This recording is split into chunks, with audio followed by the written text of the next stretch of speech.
One of the principal oddities of the human experience, I think, is the recognition that the conditions of the environment you exist within are constantly evolving. They're not static.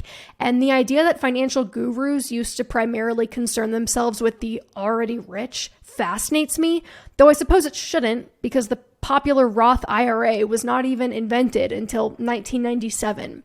But one thing that has felt universal and permanent is the alluring promise of the American dream.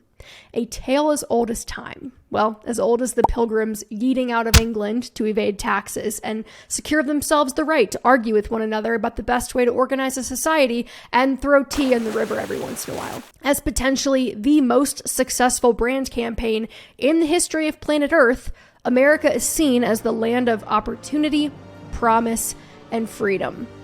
But then there were some signs of cracks in the facade.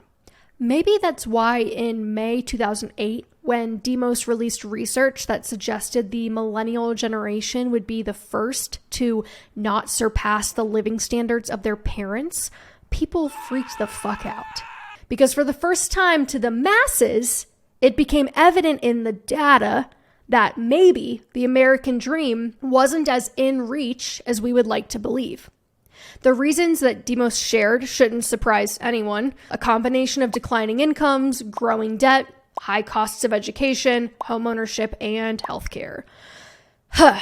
The full report would be comically bad if it wasn't so depressing, but Jackie Shine of the LA Book Review describes its impact on our country's ethos really well here. She says, "This news unleashed something between a moral panic and a national identity crisis, one that's only sort of about the material conditions of millennials' daily lives or the documented effects of growing wealth inequality on the health of our democracy.